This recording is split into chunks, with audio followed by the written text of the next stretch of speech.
Aim right, achieve big at KR Mangalam University. सभी सम्मानित सदस्यों का मैं हृदय से स्वागत करता हूं। उत्तर प्रदेश का विधानमंडल देश के अंदर किसी भी विधानमंडल का सबसे बड़ा विधानमंडल है। स्वाभाविक रूप से यहाँ पर जनता से जुड़े हुए, विकास से जुड़े हुए जिन मुद्दों पर माननीय जनप्रतिनिधिगण चर्चा करते हैं, देश के अंदर वह एक नजीर के रूप में देखी जाती है।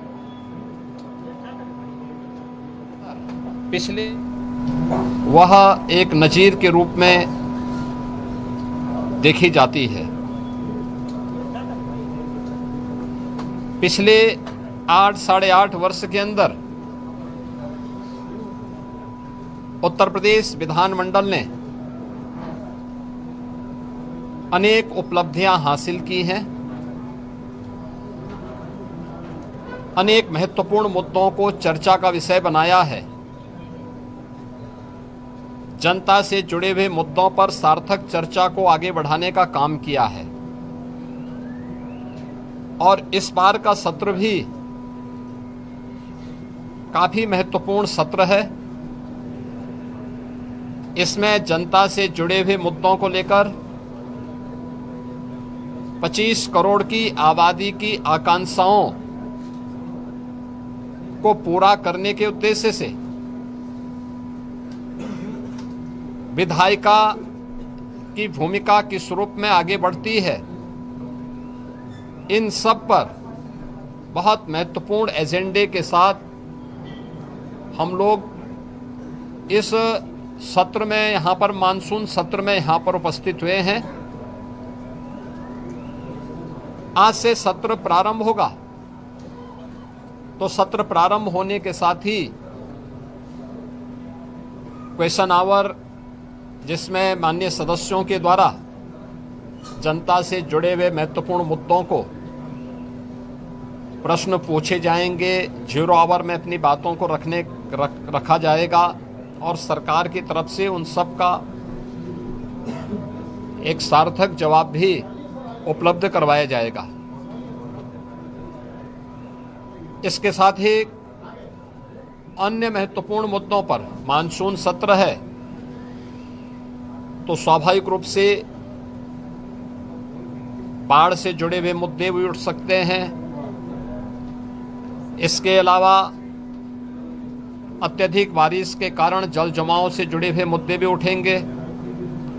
सरकार के स्तर पर क्या कार्रवाई हो रही है, स्वास्थ्य से, शिक्षा से जुड़े हुए मुद्दों पर सरकार ने पिछले 8-8.5 वर्ष के अंदर जो कुछ भी किया है, इन सब मुद्दों पर भी परिचर्चा होगी।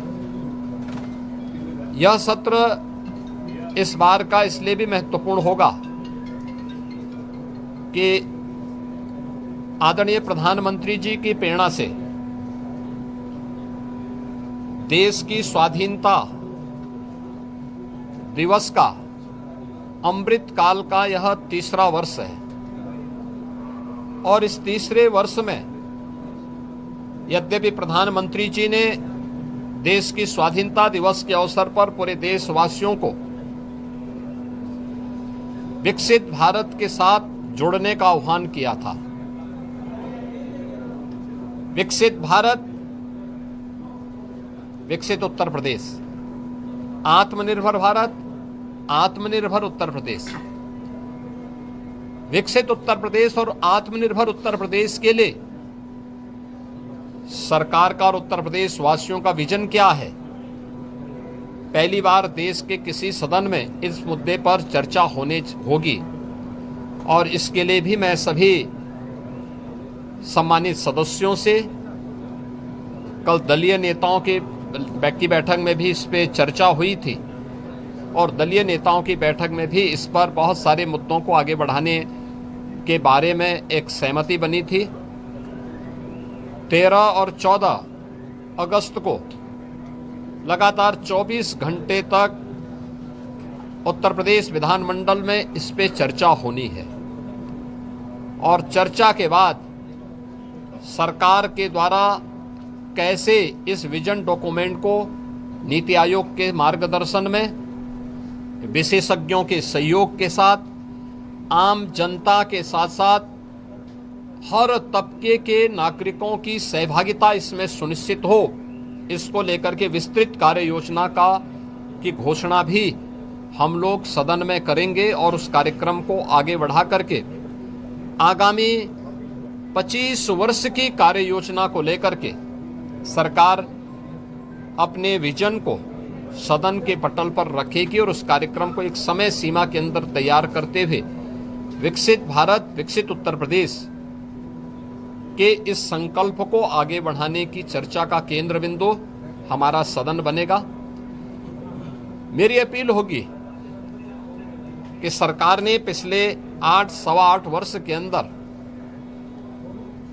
प्रदेश के विकास को लेकर के, प्रदेश की अर्थव्यवस्था को लेकर के, प्रदेश के इंफ्रास्ट्रक्चर को लेकर के, प्रदेश में गरीब कल्याण को लेकर के, समाज के हर एक तबके को लेकर के, क्या गांव है, क्या गरीब है, क्या किसान है, क्या श्रमिक है, क्या युवा है, क्या महिलाएं हैं, क्या व्यापारी हैं, इन सब के उत्थान के लिए